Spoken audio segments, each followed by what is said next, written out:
Hai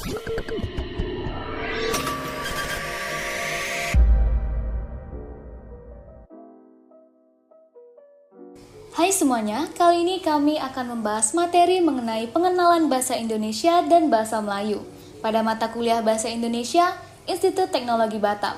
Kami dari kelompok 4 yang beranggotakan Mustika Pundarika Bodi Vijayanti, Adinda Resti Ilahi, Naomi Valenta Rigan, Fikri Fadlin Dwi Prastio, dan Cliff Joseph Ferdi. Pertama-tama saya akan membahas mengenai asal-usul bahasa Indonesia dan bahasa Melayu. Bahasa Indonesia dan bahasa Melayu berasal dari kelompok bahasa Austronesia, yaitu bahasa pada masa prasejarah yang berasal dari Taiwan dan menyebar ke Nusantara. Bahasa Melayu sudah ada sejak zaman kuno di Semenanjung Malaya dan digunakan sebagai bahasa perdagangan. Sedangkan bahasa Indonesia adalah versi baku dari bahasa Melayu yang ditetapkan setelah Indonesia merdeka pada tahun 1945. Keduanya memiliki banyak sekali kesamaan dalam kosakata dan tata bahasa. Meski mirip, perbedaan mulai muncul seiring dengan pengaruh budaya dan politik negara masing-masing. Persamaan dan perbedaan dalam kosakata bahasa Indonesia dan bahasa Melayu. Kita akan membahas persamaannya terlebih dahulu. Persamaan yang pertama yaitu asal-usul yang sama. Banyak kata dasar seperti makan, minum, rumah digunakan dalam kedua bahasa. Persamaan yang kedua yaitu pengaruh bahasa asing. Keduanya dipengaruhi oleh bahasa Sanskerta, bahasa Arab, dan bahasa Belanda. Misalnya, pemerintah dalam bahasa Sanskerta dan kantor dalam bahasa Belanda. Persamaan yang ketiga yaitu kata serapan modern. Serapan dari bahasa Inggris seperti komputer dan telepon ada di kedua bahasa. Selanjutnya adalah perbedaan kosakata dalam bahasa Indonesia dan bahasa Melayu. Perbedaan yang pertama yaitu penggunaan kata berbeda. Beberapa kata umum berbeda, misalnya dalam bahasa Indonesia kita menyebutnya handuk, sedangkan dalam bahasa Melayu mereka menyebutnya tuala. Contoh lain, dalam bahasa Indonesia kita menyebutnya kamar mandi, sedangkan dalam bahasa Melayu mereka menyebutnya bilik air. Perbedaan yang kedua, istilah resmi berbeda. Kata serapan asing seperti dalam Indonesia kita menyebutnya universitas, sedangkan di Malaysia mereka menyebutnya university. Perbedaan yang ketiga yaitu kata lokal. Bahasa Indonesia banyak menyerap kata daerah, sedangkan bahasa Melayu lebih baku. Tata bahasa. Persamaan, keduanya menggunakan pola subjek, predikat, objek. Sama-sama menggunakan imbuhan seperti me, ber, kan. Kata ganti seperti saya dan dia digunakan dalam kedua bahasa. Perbedaannya, bahasa Indonesia memiliki imbuhan yang lebih banyak. Kemudian penggunaan kata hubung berbeda, misalnya sementara itu di Indonesia, manakala itu di Melayu. Bahasa Melayu tidak mengulang kata untuk bentuk jamak, sedangkan Indonesia menggunakan pengulangan seperti buku-buku. Pengucapan, persamaan seperti bunyi huruf A, I, U, E, O sama dalam kedua bahasa. Kemudian kata seperti rumah dan mata diucapkan hampir sama. Dan kalimat deklaratif memiliki intonasi yang datar. Perbedaannya itu di Indonesia huruf E bisa berbunyi E atau E, sedangkan di Melayu lebih sering E. Dan bahasa Indonesia melafalkan R dengan lebih tegas, sedangkan di Malaysia lebih lembut. Kemudian bahasa Indonesia lebih cepat dan datar, sedangkan bahasa Melayu lebih lambat dan berirama. Perkembangan bahasa Indonesia dan bahasa Melayu dipengaruhi oleh A. Faktor kolonialisme. Bahasa Melayu sebagai bahasa diplomasi digunakan untuk diplomasi kerajaan-kerajaan Nusantara. Kemudian upaya Belanda menggantikan bahasa Melayu. Belanda ingin menggantikan bahasa Melayu dengan Belanda untuk menjajah secara kolonialisme. Dan bahasa Melayu sebagai bahasa persatuan. Bahasa Indonesia diambil dari bahasa Melayu sebagai bahasa nasional pada Sumpah Pemuda tahun 1928 untuk membangun identitas nasional. B. Pengaruh globalisasi. Globalisasi dapat mempengaruhi bahasa Indonesia secara positif dan negatif. Dampak positifnya, Indonesia semakin dikenal di dunia internasional dan masyarakat internasional semakin mengetahui tentang bahasa Indonesia. Dampak negatifnya bahasa Indonesia itu menjadi lebih cepat populer dan muncul banyak kosakata baru. Pengaruh globalisasi juga dapat mempengaruhi kebahasaan masyarakat, seperti munculnya bahasa gaul dan bahasa alay. Untuk Melayu dijadikan dasar bahasa nasional. Alasan bahasa Melayu dijadikan dasar bahasa nasional adalah karena sistemnya yang sederhana. Bahasa Melayu mudah dipahami karena bahasa Melayu tidak memiliki tingkatan bahasa. Kemudian yang ketiga ada pengaruh perkembangan teknologi. Contohnya yaitu ada banyak kosakata baru yang diserap ke dalam bahasa Indonesia karena teknologi ini. Kemudian ada juga penggunaan akronim serta pesan singkat.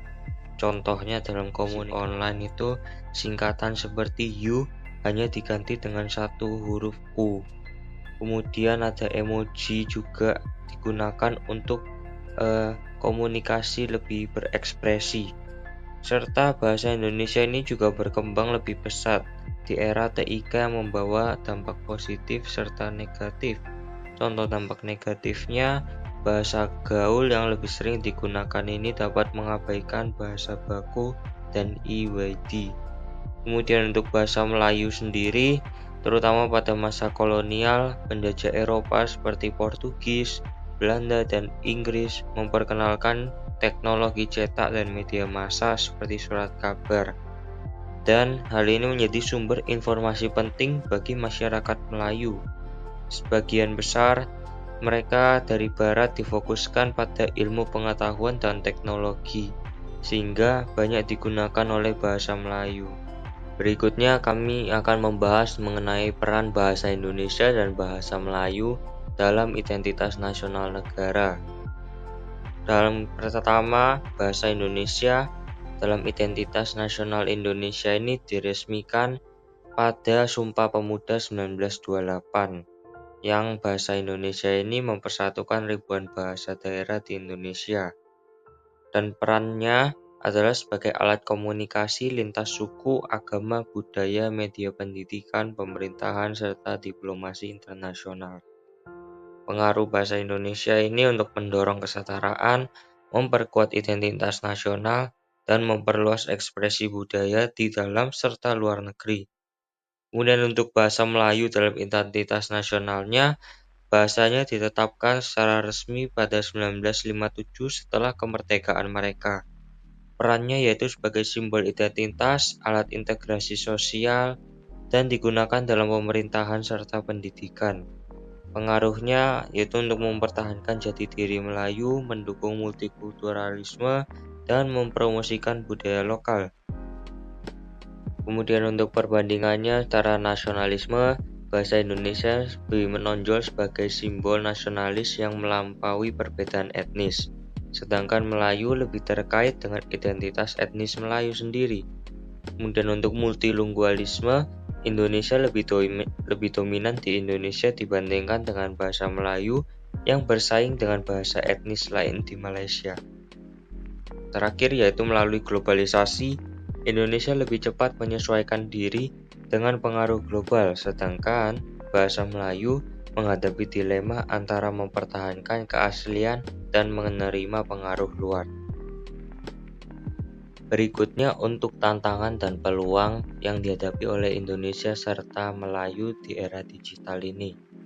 Untuk tantangannya, yang pertama ada dominasi bahasa Inggris melalui konten digital yang sehingga menggeser penggunaan bahasa Indonesia serta bahasa Melayu. Yang kedua yaitu ada penggunaan bahasa gaul seperti slang dalam komunikasi digital yang dapat merusak bahasa standar atau bahasa asli. Kemudian yang ketiga yaitu ada tantangan keterbatasan akses terhadap pendidikan yang berkualitas di daerah terpencil. Kemudian yang keempat ada persepsi negatif bagi beberapa pengguna mungkin meremehkan penggunaan bahasa lokal dibandingkan bahasa asing. Namun yang kelima yaitu ada banyak sekali penyebaran misinformasi yang tidak akurat beredar dalam kedua bahasa. Sedangkan untuk peluang, yang pertama ada platform digital. Meningkatnya penggunaan media sosial dan platform digital untuk mempromosikan penggunaan kedua bahasa. Yang kedua, konten kreatif. Potensi pembuatan konten kreatif seperti blog, video, atau podcast dalam bahasa Indonesia dan bahasa Melayu. Yang ketiga, aplikasi pembelajaran. Pengembangan aplikasi dan platform belajar bahasa yang lebih interaktif dan menarik. Yang keempat, keterhubungan global. Kesempatan untuk memperkenalkan bahasa Indonesia dan Melayu kepada audiens internasional. Dan yang terakhir, komunitas digital. Pembentukan komunitas online yang mendukung dan mempromosikan penggunaan kedua bahasa. Contoh konkret dan usulan solusi untuk melestarikan dan mengembangkan bahasa Indonesia dan bahasa Melayu. Contoh konkret yang pertama ada pendidikan. Pengejaran bahasa Indonesia dan bahasa Melayu di sekolah-sekolah. Lomba berbicara dan menulis dalam kedua bahasa. Yang kedua, media dan publikasi. Penerbitan buku dalam bahasa Indonesia dan bahasa Melayu. Saluran media yang menggunakan kedua bahasa. Yang ketiga, komunitas dan kebudayaan. Membentukan kelompok sastra untuk diskusi, penyelenggaraan festival budaya. Yang keempat, teknologi. Pengembangan aplikasi belajar bahasa dan konten media sosial dalam bahasa Indonesia dan bahasa Melayu. Usulan solusi yang pertama, kampanye kesadaran, meningkatkan kesadaran tentang pentingnya pelestarian bahasa. Yang kedua, pelatihan dan workshop, pelatihan bagi guru tentang metode pengajaran bahasa. Yang ketiga, kolaborasi antar negara, kerjasama antar Indonesia dan negara berbahasa Melayu seperti Malaysia dan lain-lain. Yang keempat, dokumentasi, penelitian dan dokumentasi variasi bahasa lokal. Yang kelima, penggunaan sehari-hari, mendorong menggunakan kedua bahasa dalam pencakapan tulisan. Pada diagram Venn, terdapat perbedaan dan juga persamaan di antara kedua bahasa. Untuk bahasa Indonesia, pengaruh Belanda lebih kuat, lebih dinamis, banyak menyerap kosakata Inggris modern. Pelafalan cenderung lebih panjang dan fleksibel, sedangkan bahasa Melayu, pengaruh Inggris lebih dominan, pelafalan lebih singkat dan formal, cenderung mempertahankan bahasa yang lebih formal. Selanjutnya ada tugas tambahan, yaitu pilih satu kata atau ungkapan dalam bahasa Indonesia dan temukan padanannya dalam bahasa Melayu. Kata yang bisa kita bandingkan misalnya handphone dalam bahasa Indonesia dan telepon bimbit dalam bahasa Melayu. Persamaan kedua kata tersebut merujuk pada benda yang sama, yaitu perangkat komunikasi nirkabel yang biasa kita kenal dengan sebutan telepon genggam atau ponsel. Kedua istilah ini digunakan dalam konteks modern, terutama untuk menggambarkan alat komunikasi yang portable dan bisa dibawa kemana-mana. Selanjutnya perbedaannya, dalam bahasa Indonesia menggunakan serapan dari bahasa Inggris, yaitu handphone, yang langsung diambil tanpa terjemahan. Penggunaan kata ini sangat lazim di Indonesia, terutama di kalangan masyarakat urban. Lalu dalam bahasa Melayu lebih mengutamakan istilah terjemahan, yaitu telepon bimbit. Kata telepon berarti telepon dan bimbit berarti dibawa atau digenggam. Ini mencerminkan kecenderungan bahasa Melayu yang lebih menjaga keaslian bahasanya dengan menghindari penggunaan serapan bahasa Inggris jika terjemahannya ada. Dari segi penggunaan handphone lebih umum di Indonesia karena pengaruh bahasa Inggris yang kuat dalam kehidupan sehari-harinya. Sementara di Malaysia dan negara-negara pengguna bahasa Melayu, telepon bimbit lebih dipilih karena lebih sesuai dengan kebijakan bahasa yang berusaha melestarikan kosakata asli. Nah, jadi kesimpulannya bahasa Indonesia dan bahasa Melayu memiliki banyak kesamaan karena keduanya berasal dari akar yang sama, yaitu bahasa Melayu klasik. Mereka menggunakan alfabet Latin dan memiliki banyak kata serupa sehingga mudah dipahami satu sama lain. Namun, perbedaan terdapat dalam pelafalan, ejaan, tata bahasa, serta makna beberapa kata.